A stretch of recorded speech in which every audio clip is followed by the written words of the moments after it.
Il transporte la touche finale. Dans la chapelle du musée du Verre, c'est le moment de la dernière accroche.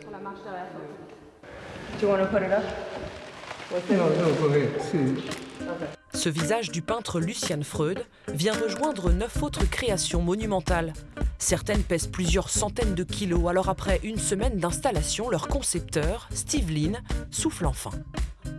C'est un grand plaisir de voir tous les œuvres installées à cause de chacun, c'est très délicat avec le verre. J'ai dormi très tranquille ce soir. Je bois une bonne bière. Pour se faire aider, l'artiste américain installé en France depuis 33 ans peut compter sur sa team, son ami Freddy et sa fille Cathy. Je baigne dans son atelier depuis que je suis née, depuis que je suis petite, donc j'ai l'habitude de le voir travailler et puis maintenant, dès qu'il a besoin d'un coup de main pour monter une expo, je suis assistante.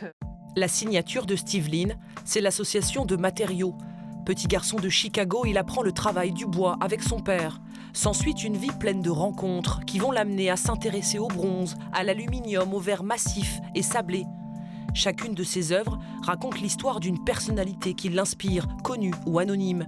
Et c'est dans son atelier, près de Montpellier, qu'il donne du relief à son imagination, après des semaines de recherche et plusieurs esquisses. Quand je commence de faire la sculpture, mon idée, c'est de faire la sculpture un peu documentaire de chaque personne quand j'ai fait la sélection. Ce n'est pas que leur visage, c'est le petit détail de leur vie qui fait les choses, la transmission entre une idée et les choses visuelles. En 60 ans de carrière, le sculpteur a conçu des centaines de pièces, uniques.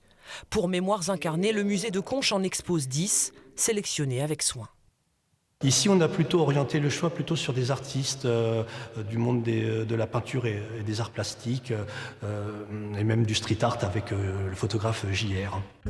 Aux États-Unis, le travail de Steve Lynn est largement diffusé, mais il reste encore confidentiel chez nous.